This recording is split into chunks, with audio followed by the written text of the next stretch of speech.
Hi friends, ಎಲ್ಲರೂ ಹೇಗಿದ್ದೀರಾ? ಚೆರಿಯಮನೆ information desk YouTube channel ಕಡೆಯಿಂದ ಪ್ರೀತಿಯ ಸ್ವಾಗತ. ಸ್ನೇಹಿತರೆ, ಸರ್ಕಾರಿ ಶಾಲೆಗಳ ಪ್ರಗತಿಗಾಗಿ ಸರ್ಕಾರ ಮತ್ತು ಶಿಕ್ಷಣ ಇಲಾಖೆ ಹಲವು ಕಾರ್ಯಕ್ರಮಗಳನ್ನು ರೂಪಿಸಿದೆ. ಶಿಕ್ಷಣ ಇಲಾಖೆ ಮತ್ತು ಗ್ರಾಮ ಪಂಚಾಯಿತಿಯ ಸಹಕಾರದೊಂದಿಗೆ ಉದ್ಯೋಗ ಖಾತ್ರಿ ಯೋಜನೆಯ ಅನುದಾನದಲ್ಲಿ ಸರ್ಕಾರಿ ಶಾಲೆಗಳಲ್ಲಿ ಉದ್ಯಾನವನವನ್ನು ನಿರ್ಮಿಸೋದಕ್ಕೆ ಪ್ರೋತ್ಸಾಹವನ್ನು ನೀಡ್ತಾ ಇದೆ.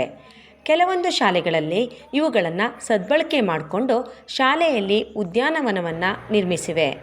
ಫ್ರೆಂಡ್ಸ್, ನಾವಿಂದು ವಿಡಿಯೋ ಮಾಡ್ತಾ ಇರೋದು ಸರ್ಕಾರದ ಯೋಜನೆಗಳನ್ನು ಸದ್ಬಳಕೆ ಮಾಡಿಕೊಂಡು ಶಾಲೆಯಲ್ಲಿ ಸುಂದರವಾದಂತಹ ಉದ್ಯಾನವನವನ್ನು ನಿರ್ಮಿಸಿರುವುದರ ಜೊತೆಯಲ್ಲಿ ಶಾಲೆಗೆ ಒದಗಿಸಿಕೊಟ್ಟಿರುವ ವಿಜ್ಞಾನ ಪ್ರಯೋಗಾಲಯವನ್ನು ಉತ್ತಮವಾಗಿ ಸದ್ಬಳಕೆ ಮಾಡ್ತಾ ಇರೋದರ ಮೂಲಕ ಮಾದರಿಯಾದ ಸರ್ಕಾರಿ ಪ್ರೌಢಶಾಲೆಯೊಂದರ ಬಗ್ಗೆ.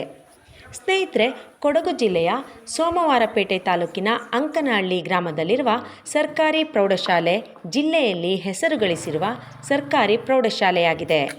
ಈ ಶಾಲೆಯಲ್ಲಿ ಶಿಕ್ಷಣ ಇಲಾಖೆ ಮತ್ತು ಆಲೂರು ಸಿದ್ದಾಪುರ ಗ್ರಾಮ ಪಂಚಾಯಿತಿಯ ಸಹಕಾರದೊಂದಿಗೆ ರಾಷ್ಟ್ರೀಯ ಉದ್ಯೋಗ ಖಾತ್ರಿ ಯೋಜನೆಯ 2 ಲಕ್ಷ ರೂಪಾಯಿಗಳ ಅನುದಾನದಲ್ಲಿ ಶಾಲಾ ಆವರಣ ಮತ್ತು ಶಾಲಾ ಮುಂಭಾಗದಲ್ಲಿ ಸುಂದರವಾದ ಉದ್ಯಾನವನವನ್ನು ನಿರ್ಮಿಸಿದೆ.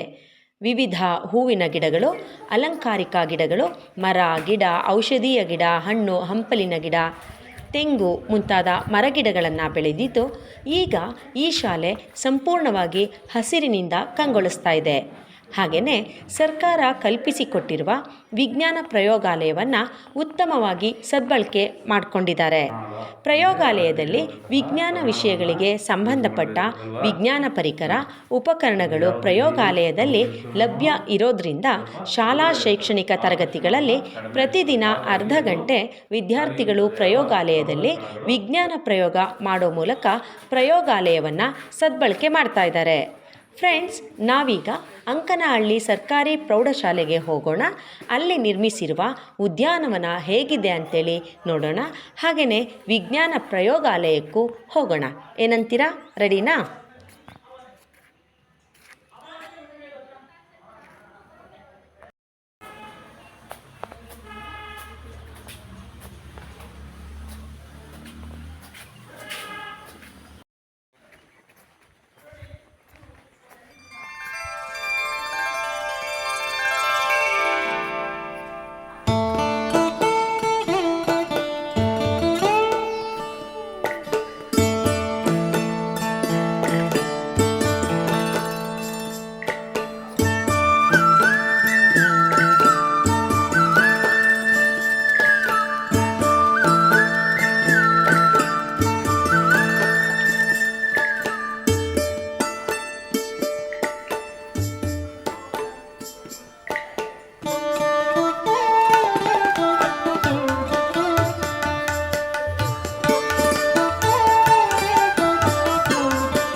ದ್ರವ್ಯದ ಕಣಗಳನ್ನು ನೋಡುವುದಕ್ಕೆ ಅಸಾಧ್ಯ. ಎಲ್ಲ ಕಡೆ ಇರ್ತವಲ್ವಾ, ತುಂಬ ಚಿಕ್ಕ ಕಣಗಳು.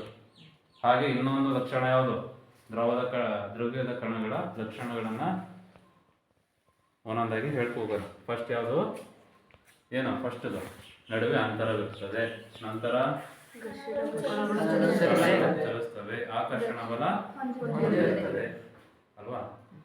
ಹಾಗೆ ಮೊದಲನೇ ನಾವು ಕಲಿತಂತಹದ್ದು ತುಂಬ ಚಿಕ್ಕದಾಗಿರ್ತದೆ, ದ್ರವ್ಯದ ಕಣಗಳು ತುಂಬ ಚಿಕ್ಕದಾಗಿರ್ತವೆ. ಒಂದು ಎಕ್ಸ್ಪೆರಿಮೆಂಟ್ ಅನ್ನ ಮಾಡಿ ತಿಳಿಯೋಣ ಅಲ್ವಾ.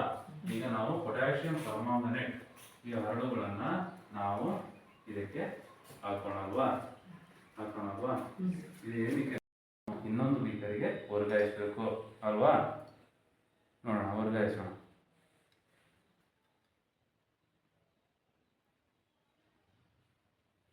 ಇಲ್ಲಿ 10 ml ಇದೆ, ಸ್ವಲ್ಪ ಜಾಸ್ತಿ ಆಯಿತು.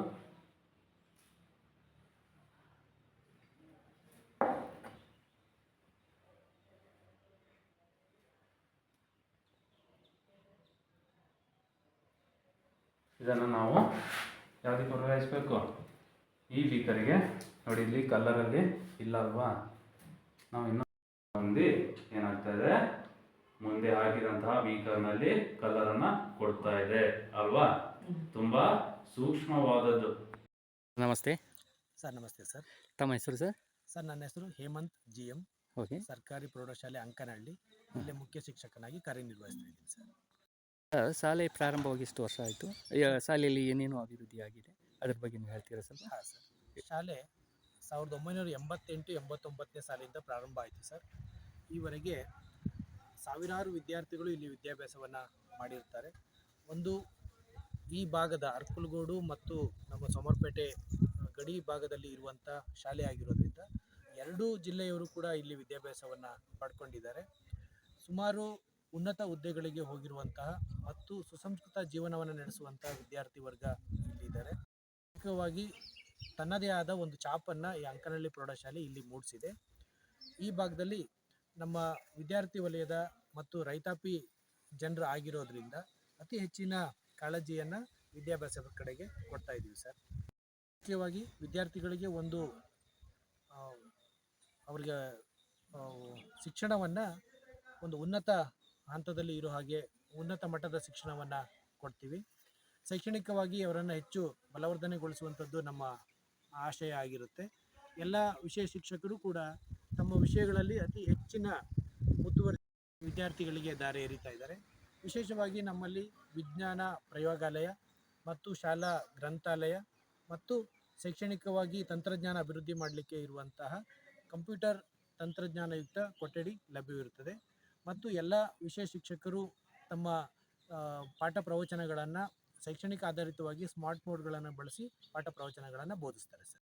ಗಾರ್ಡನ್ ಆಗಿದೆಯಲ್ಲ, ಇದು ಶಾಲೆಯ ಕಡೆಯಿಂದ ಆಗಿದೆ ಅಂದರೆ ಶಿಕ್ಷಣ ಇಲಾಖೆ ಕಡೆಯಿಂದ ಆಗಿದೆ ಹೇಗೆ ಅಂತ ಹೇಳ್ತೀರಾ ಸರ್? ಇದು ಸರ್, ಮೊದಲನೇದಾಗಿ ಸುಮಾರು 10 ವರ್ಷಗಳ ಹಿಂದಿನಿಂದಲೂ ಕೂಡ ನಾವು ಈ ಗಾರ್ಡನ್ ಅಭಿವೃದ್ಧಿಗಾಗಿ ಶಾಲೆಗೆ ಒಂದು ಉದ್ಯಾನವನ, ಇದು ಮಕ್ಕಳಿಗೆ ಅತ್ಯಂತ ಹೆಚ್ಚು ಸಂತಸವನ್ನು ಮತ್ತು ಶಾಲೆಗೆ ಒಂದು ಮೆರುಗನ್ನು ಕೊಡುವಂಥ ಒಂದು ಉದ್ದೇಶದಿಂದಾಗಿ 10 ವರ್ಷಗಳಿಂದ ಅಭಿವೃದ್ಧಿಯನ್ನು ಪಡಿಸ್ತಾ ಇದ್ವಿ. ಹಂತ ಹಂತವಾಗಿ ಅದನ್ನು ಅಭಿವೃದ್ಧಿ ಪಡಿಸ್ಕೊಬಂದು ಈ ಹಂತಕ್ಕೆ ಬಂದಿದ್ವಿ. ಸುಮಾರು 2020 ಮತ್ತು 2021ನೇ ಸಾಲಿನಲ್ಲಿ ಗ್ರಾಮ ಪಂಚಾಯಿತಿ ಅನುದಾನವನ್ನು ಬಳಸಿಕೊಂಡು ಮಹಾತ್ಮ ಗಾಂಧಿ ರಾಷ್ಟ್ರೀಯ ಉದ್ಯೋಗ ಖಾತ್ರಿ ಯೋಜನೆ ಅಡಿಯಲ್ಲಿ ಮಾನ್ಯ ZPC ಅವರ ಅನುದಾನದೊಂದಿಗೆ ನಾವು ಈ ಉದ್ಯಾನವನವನ್ನು ನಮಗೆ ಮಾಡಿಕೊಟ್ಟಿರ್ತಾರೆ. ಸುಮಾರು 2 ಲಕ್ಷ ರೂಪಾಯಿನಲ್ಲಿ ಅದಕ್ಕೂ ಹೆಚ್ಚಿನ ಕಾಳಜಿಯನ್ನು ವಹಿಸಿ ಇಲ್ಲಿನ ಹಿರಿಯ ಶಿಕ್ಷಕರಾದಂಥ ಶ್ರೀ ಹೇಮಂತ್ ಅವರು. ಸ್ನೇಹಿತರೆ, ವಿಡಿಯೋ ನೋಡಿದ್ರಲ್ಲ, ಹೇಗನ್ನಿಸ್ತು? ಕಮೆಂಟ್ ಮಾಡಿ, ಲೈಕ್ ಮಾಡಿ, ಹಾಗೆ ಚೆರಿಯಮನೆ ಇನ್ಫಾರ್ಮೇಷನ್ ಯೂಟ್ಯೂಬ್ ಡೆಸ್ಕ್ ಚಾನಲನ್ನು ಸಬ್ಸ್ಕ್ರೈಬ್ ಮಾಡಿ. ಮುಂದಿನ ವಿಡಿಯೋದಲ್ಲಿ ಮತ್ತೆ ಭೇಟಿ ಆಗ್ತೀವಿ. ನಮಸ್ಕಾರ, ಬಾಯ್ ಬಾಯ್.